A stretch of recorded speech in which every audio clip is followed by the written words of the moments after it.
Did you know that over 50% of the annual sales for Etsy sellers happens during the holiday season? Think about it. No matter how much money you've made on Etsy so far, you can make 50% more in these last 3 months of the year. We sometimes spend more time worrying about if we're going to make sales in Q4 that we forget to plan for if we do. In this video, I'm going to show you how to prepare your shop for the lucrative Q4 season, but it's going to be a little bit different than what you think. Now, of course, you need to optimize your listings, you need to make sure your titles and tags are correct, and we're not going to touch any listings that are best sellers or that have sales coming in because we don't want to mess those listings up. We're going to try bundled listings. We're going to bundle items together so customers can have a better buying experience for gifts. We're going to do all of those things. But that's not exactly what this video is about. I'm going to tell you how to prepare your shop in some of the untalked about ways. If you're new here, welcome. My name is Shalise and my channel is all about that ultimate quest of living your dream life. I show entrepreneurs how to start, grow, and scale their online businesses so they can live the life that they want to live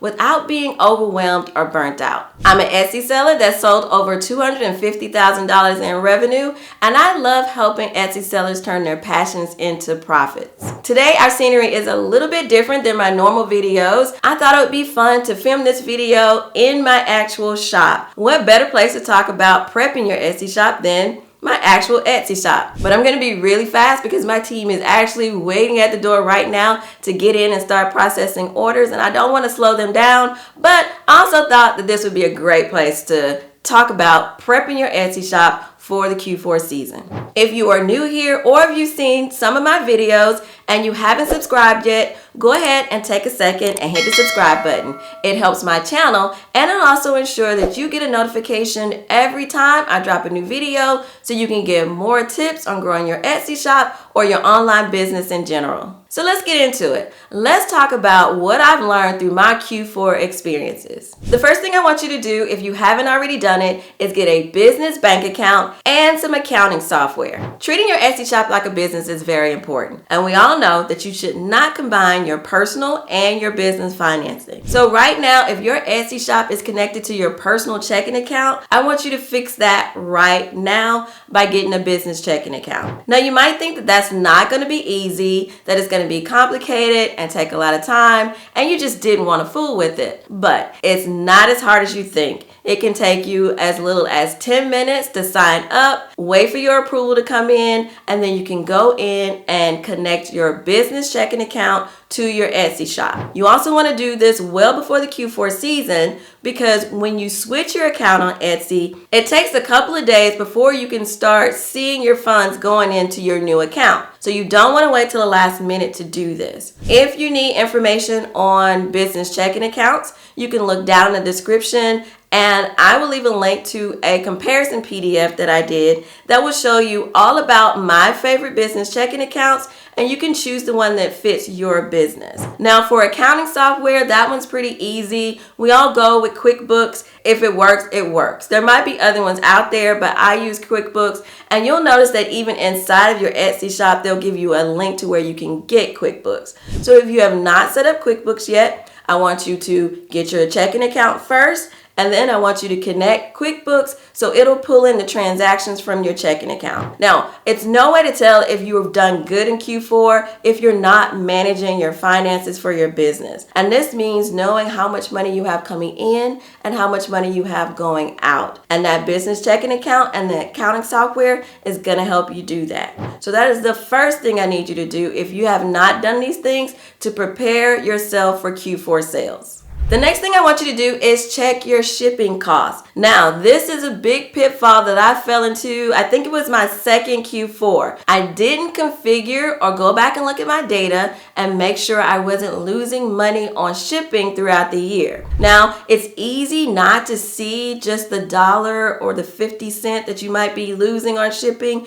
because you haven't tweaked your shipping settings, but it will be very, very clear in Q4 if you start making a lot of sales because those $1, $2, 50 cents, that really adds up when you start making a lot of sales. Now, how you check this is going to depend on what shipping services you use. For example, if you buy your shipping labels from Etsy, then you can go in Etsy, go into the analytics portion, and pull out this data. You can also see this in QuickBooks. Once you get all of that set up, you can see what you're spending on shipping. And I believe Etsy really breaks that down for you. For me, I use ShipStation and I also purchase from Etsy. So I go to two places to see how I'm doing on shipping. If you're unsure about what you should be charging for shipping and you just don't know if you should be adding it into the cost of your items or how you should be purchasing labels, what services you should be using, I have a full video that talks about shipping and I'll leave it linked above me and in the description so you can go and check that out. But getting your shipping right before you have a rush of orders comes in is very important. The next thing I want you to do to be successful this Q4 is to make sure you have enough help. And this is enough help to make your items and to do customer service. Both of those things are very important in the Q4 season.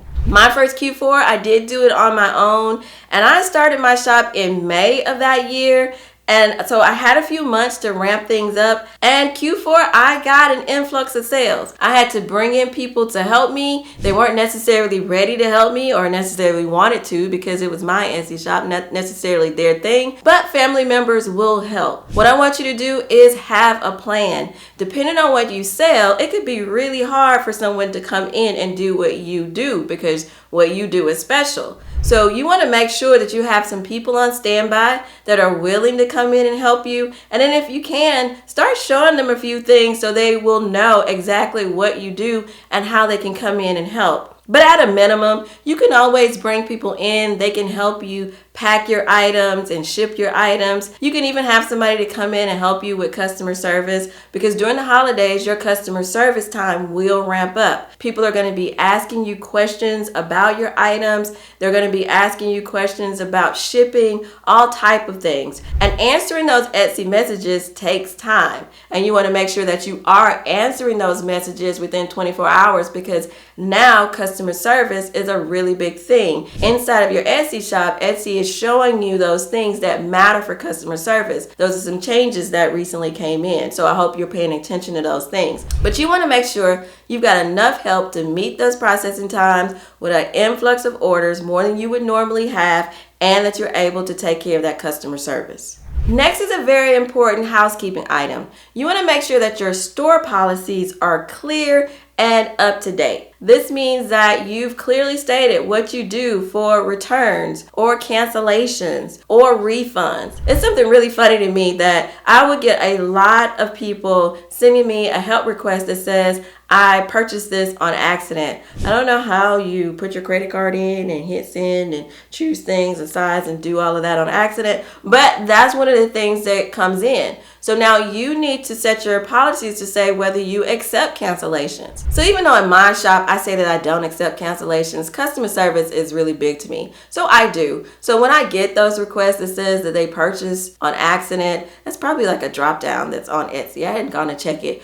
But when I get those, I do honor them and give refunds. But you need to set your policies and decide how you're going to handle these things. For example, people are going to ask you for refunds. Even if in your shop you say that you don't take refunds, you need to plan for what you're going to say to those people and how you're going to take care of that. What is your stance on that? Think about when you shop during the holiday season. After Christmas, going to the mall and returning things and exchanging things and even doing more shopping is as big as before Christmas. So you need to plan for the influx of people that are going to ask you about refunds and exchanges. Now, it doesn't matter which way you go with this, whether you can accept refunds or not, whether you do exchanges, just decide and make it clear. Clearly stated in your shop policies. You might even want to state it in your announcements. Just be as clear as you can so your customers are happy with your customer service and it limits complaints. And my final tip is for you to communicate those important dates that are in reference to the holiday season. For example, what is the last day a person can purchase from your shop and expect for the item to arrive before Christmas? Now, this one is a big one because people are doing shopping for Christmas gifts and they want those gifts to arrive on time, whether they have those gifts coming directly to them or going to the person that they're gifting. So they will need to know from your shop an estimate of when they can order. Now, I usually post this date, and I think mine is usually around the first or the second week of December. I think it's more around the first week. And that's what I'm saying, that if you order up until this date, and for some reason I feel like I use my birthday. My birthday is December the 5th. So I feel like I say if you order before this date, then you can expect the order to arrive on time based on standard shipping times. And then I'm usually domestic with when I'm saying this. International shipping is a whole nother thing, and depending on where you're shipping from, it could take up to 2-3 weeks, and they need to prepare for that. But I like to say, if you are in the domestic US and you purchase before December 5th, then all things being equal, you should get your item on time. So you need to go in, look at your shipping times, think about who your customers are, and post that date. Now, it's going to be a lot of people that still order after that date, so don't worry about that date will slow down your sales, but at least those people will know that they're taking a chance. And there are a lot of people that are okay with items arriving after Christmas. There are people that don't even celebrate Christmas, that are just shopping and they don't care when it comes. So posting that date is just good for those people that want to know, but no worries on your sales going down after that date. I've never had that happen. I mean, sales keep going through December, and then they even increase after Christmas as well. But it's just very important that you post those dates. If you have any other kind of important dates or important information that you want your customers to know, then I would recommend that you put that information in your shop announcements or in your message to buyers section. And you can find those two sections if you go to settings, info and appearances, and then scroll down, and you'll see the shop announcement, a box where you can key in text for your shop announcement, and right under that you'll see the box for a message to buyers. And that message to buyers is sent out to anyone that purchases from your shop, that when they make a purchase they'll get that notification. So that's a great place to let them know. I also include things in that section like if you need a rush, how to contact me, and ask me things like that. So that's a great place to put a lot of good information. So that is it. Those are some key things that you need to do right now to prepare your shop for Q4. So you want to make sure that you've got your business banking account set up. You want to make sure you have some accounting software. You want to make sure you have some help in case those orders start to get overwhelming, which, you know, double-edged sword. We all want to make a lot of money, but we also want to be able to fulfill our orders and not be stressed out. So you want to make sure you have some help. You want to make sure that your shop policies are clear and up to date. And then you also want to make sure that you communicate important dates for the holidays. So I hope you found this video helpful. And if you did, I'd like for you to go ahead and hit that subscribe button. Like I said earlier, it really does help the channel. And if you do need help with your shipping, here is a video that you can watch right now that'll help you with that. And don't forget to leave a comment and share your Q4 experiences. Is there anything that I didn't put on this list? I love that this channel is a community and we share and we help each other. So leave your Q4 experiences in the comments. I'd love to hear what you're doing to prepare for the holiday rush. Happy selling, and I'll see you next time.